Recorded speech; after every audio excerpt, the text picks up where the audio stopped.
Thank you, gentlemen. Welcome to the Bentonville Film Festival. Thank you. Thank you. Can you tell me a little bit about how you guys decided on making this film? Because it's really interesting. Sure, you should take that one. I'll take this one because this story about Greg Townsend and what he was doing with these young men first came across my desk quite a few years ago now, maybe 7-8 years ago. And it was something that kind of had all of the elements of a nice inspirational sports film, I thought. But I didn't really know if there was something there until I got a chance to go out and meet Greg and ride bikes with the kids in his school, and I watched them interact, and the respect that Greg gave these young men and the respect that they gave back to him, and just I could tell there was something special between them, and he's quite a character, and we like characters when we're coming up with stories. So it was an idea that I couldn't shake, and eventually I just saw a pathway to production. I was like, towards the start of I guess it was during the pandemic, it was like this was a project that would film mostly outside with a small crew, and it was something that I thought we could get done despite all of the headwinds of COVID, and that's what we did. So we tackled the script and broke it down, and Dan really elevated it and brought it to life. But the story, I just couldn't shake the story after meeting Greg Townsend. And have you guys done projects together before? Yeah, so we first worked together. I edited the first movie he ever produced, which was like 13 years ago, something like that. Yeah. Over 10 years ago, and we'd written at least one script together. That's a bigger budget script that we hope to pitch, and so we'd gone through the experience of working together in post-production and on set, and then as writers, so we decided to put it all together, do one start to finish, and very proud of the way it turned out. How long did it take to write the script? We were writing it off and on, but it wasn't that long because we started during COVID, and we shot still in 2022. So maybe it was probably off and on for a year, right? Yeah, a little under a year. We would dedicate time to it and then do a couple other things and then go back to it. Yeah. So instead of learning how to bake bread during COVID, you made a movie. Exactly. Oh, well, you also learned. I made plenty of bad bread as well. Okay. Were you able to shoot on the location that the story is based on? No, you should talk about that a little. We did a little bit. We had some second unit stuff that went to some of the roads where they actually went to, but we filmed all over. We shot in Los Angeles for a bulk of it, and but we also shot in Lone Pine, California, which has some really, really iconic, challenging alpine roads. And then we went to Navajo Nation in northern Arizona and filmed in some really challenging but beautiful environments up there. And kudos to our cast for putting up with it. I mean, they were out there in 110 degree heat, really riding the bikes, really putting in the hard miles. So couldn't have done it with anybody other than this group. Now, Were you on the reservation? Were you allowed to shoot on the reservation? Yeah, it was all Navajo Nation land, and it had just opened to filming that year. So we worked with the Arizona Film Commission, and we stayed at the Marble Canyon Lodge, which was run by some wonderful Navajo people, and they were fun and hospitable, and it was great. When you cast the young men, they're in this, what were the age ranges? Were they actually the teenagers, or were they 20-somethings acting like teenagers? I think Jackson might have been 19 when we cast him. He was the youngest, and then Damien was the oldest, but most of them were 19 to 22 to play 18. And were they bike enthusiasts to begin with, or did you say, you got to get in shape? Not one of them, I would say. I mean, Jackson was a natural. He's a climber, but we had Greg Townsend come out a little early, and Dorothy Wong, who was a certified cycling coach, and they did some training for a few days during prep. But, they're young and athletic, and I thought they did a great job. And have you done the other festivals yet? Or is this the first one that you're premiering it at? This is a world premiere. Yeah. I'm so glad. I'm always glad when I hear that. Yeah. And how was the reaction? Because it was yesterday, right? I thought it was fantastic. You want to talk about The Room? Yeah, it was Tuesday night. The movie really played great. There's a lot of humor. It's a story with a lot of humor and pathos, and I think all of that came through, and you could feel it in the audience. You can hear the laughter at the funny parts, and you can feel the tension and the audience getting involved with the characters when things don't go right. So it's just great to get to see it with an audience and get to experience it in that full environment. Now, are you guys going to do the whole circuit, several other festivals? What are your plans with it? We'll do it. We'll definitely do some more festivals, and we're mostly focused, obviously, on the distribution now and getting it out in the world. So continue to do festivals as we move forward in that direction. Has anybody touched you yet for distribution? Like, hey, we're interested. We do. We have some interest, and we're just hoping to find the best. There's obviously so many different ways a movie can go now. It can go theatrical. It could go straight to streaming, and just finding what's the best place for this. Ultimately, for me, what matters, I think, for both of us is getting it to the most people, like having the most people be able to see it. And I know you also. Yeah, and just reading the tea leaves on the right partner who can really marry this story to the right audience, because there are a few different overlapping audiences that ought to see this film, and we kind of we wanted to make something that was broadly appealing but also had some cred with the cyclist community and with people working in youth services. So there's all these different micro audiences, but we wanted to tell a story that was pretty universal. So well, it's nice to hear a story that it's not all doom and gloom, that there is hope for some people that are written off by society, and just write them off. Is that what drew you to the story, is like that heart piece of don't give up? Well, yes, but and Max talked about this during the screening. Max is one of the young men who is matriculated through the Rite of Passage program and was on Greg Townsend's cycling team.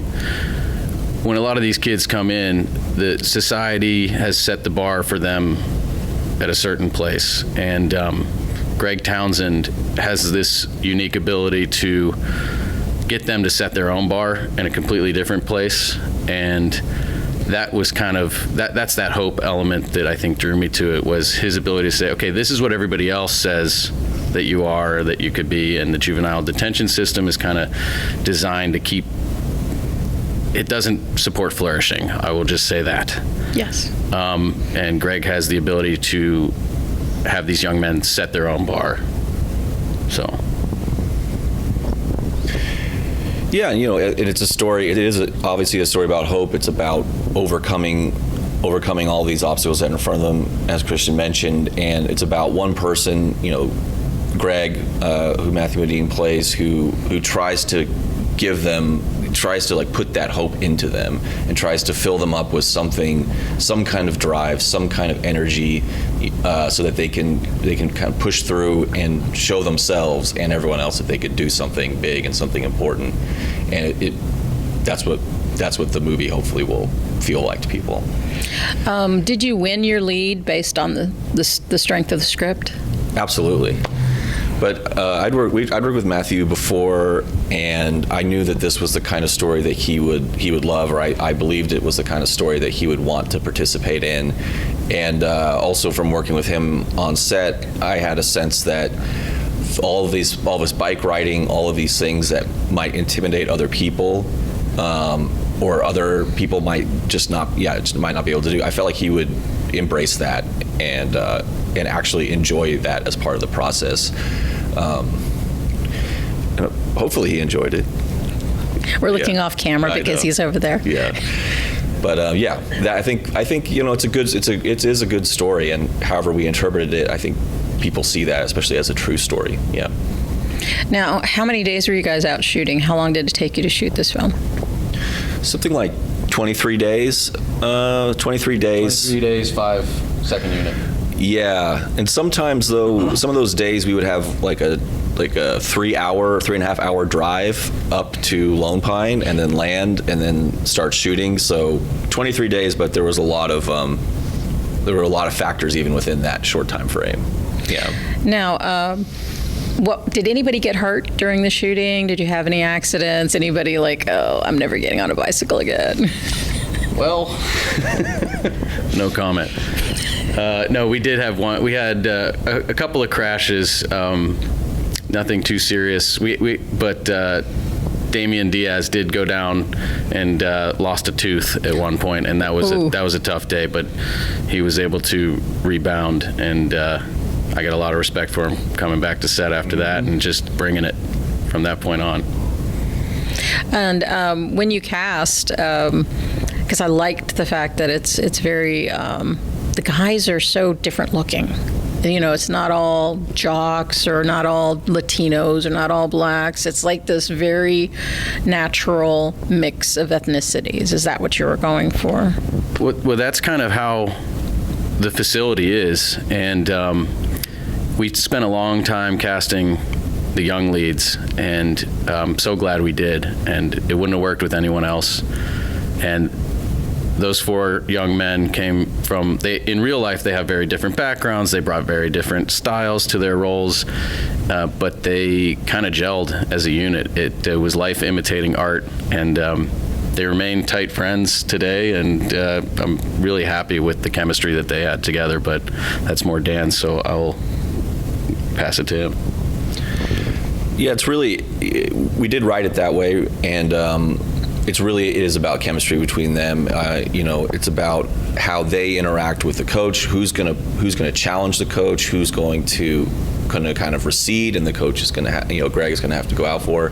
And just having almost every scene was like a 5-6 person scene, and so you have kind of all these little pinballs bouncing off each other that creates a really nice sense of chaos at times. But that's the challenge of the film, is how do you, for Greg, is how do you rein in all of these, these boys that are all going off different directions, all have different needs, all have different issues, and how do you keep them together and form them into a unit? And so that was something that was happening almost naturally as each kid is trying to do their scene and bring their character's truth forward.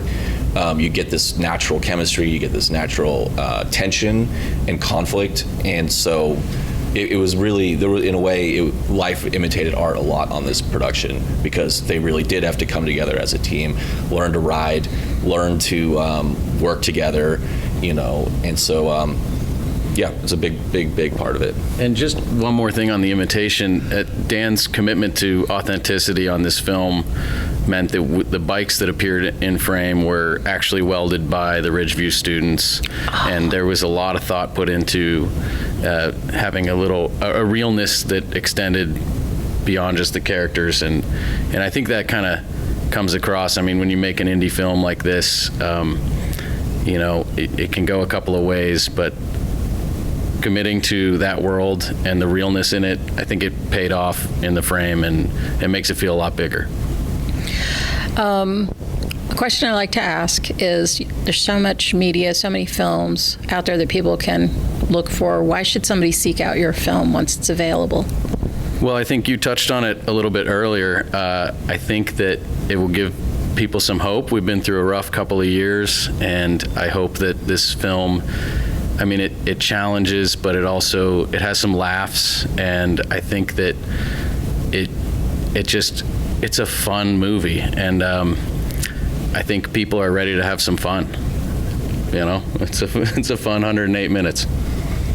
No, absolutely. It's entertaining. I mean, it's a great story, but it's not about trying to shove a message down anyone's throat. It's like, these are real, interesting people, and the hijinks and the situations they get into are fun. And I think that's the big thing, is you are going to have a great experience watching the movie. It's not eating your vegetables. It's it's a burger and fries and a Coke and a piece of cake. So that's awesome. Thank you. Are you guys working on anything else now?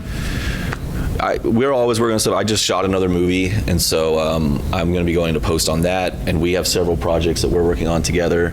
Yeah, we've got a big budget Bitcoin heist action comedy that we're very excited about. We've got a couple of TV shows, but yeah, Dan's just wrapped and starting to edit, getting into post on a horror film called Succubus, so we got a lot more in the pipeline. Thank you, gentlemen. I appreciate it.